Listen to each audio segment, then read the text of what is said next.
ఎక్కడో మళ్ళీ ఆ భయం, కొంత ఆందోళన మళ్ళీ తెలుగు ప్రజల మధ్య, తెలుగు రాష్ట్రాల మధ్య ఆ విభజన ముందు నాటి ఒక ఉద్యమ కాలం నాటి ఒక పరిస్థితి తీసుకొస్తున్నారా?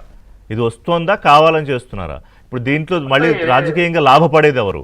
ఇవన్నీ చర్చ మళ్ళీ అవసరమా శివశంకర్ గారు? అంటే ఒకటి రిషి గారు, ఇవన్నీ ఏంటంటే ఫియర్ ఆఫ్ ఇన్సెక్యూరిటీ అండి. దానివల్ల ఏంటంటే మళ్ళీ ఎమోషన్ రెచ్చగొట్టి తద్వారా అధికారంలో ఉన్న పార్టీలు లబ్ధి పొందాలని ఆలోచన.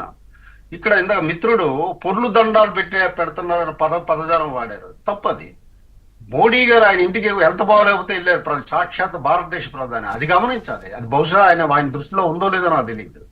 పొర్లు దండాలు ఎవరు పెడుతున్నారు? రెండవది, ఆయన అన్న మాటని మనకే నాన్నే అంటున్నారేమని ఎందుకు అనుకుంటున్నారు? చాలా మంది ఎంపీలు అంటే ఇర్రెస్పెక్టివ్ ఆఫ్ పార్టీ ఢిల్లీ నిల్లి మెడలు వంచుతామని చెప్పేసి గతంలో ఆంధ్రప్రదేశ్ లో అధికారంలో ఉన్న పార్టీ నేను ప్రత్యేక ఆదరణ తెస్తానని చెప్పాడు.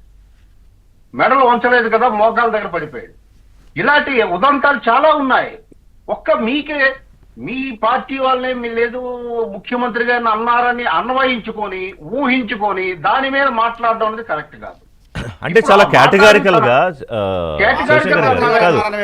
కాదు పవన్ కళ్యాణ్ గారు చాలా ఒక నిమిషం మానుతారే గారు, ఒక నిమిషం మళ్ళీ డిబేట్ అవ్వద్దు కాదు, చాలా కేటగారికల్ గా పవన్ కళ్యాణ్ కాంగ్రెస్ వ్యతిరేక రాజకీయాలులో భాగంగా దక్షిణాదిలో ఒక లీడ్ తీసుకుని వెళ్తున్నట్టు కనిపిస్తోంది. కర్ణాటక కానీ, తమిళనాడు ప్రస్తావన, కేరళ ప్రస్తావన కూడా తీసుకొచ్చారు. అక్కడ వరకు అయితే కరెక్టే కదా?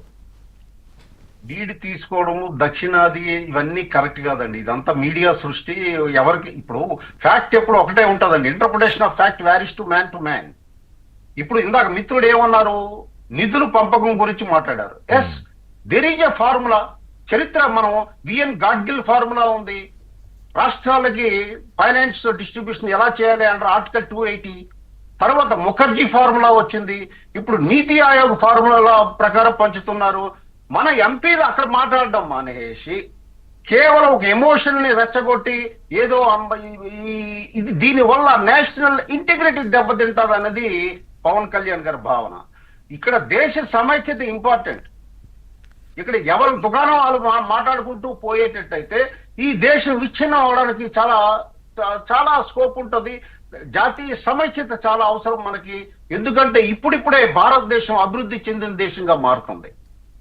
4వ స్థానంలోకి వచ్చేసింది ఎకానమీలో.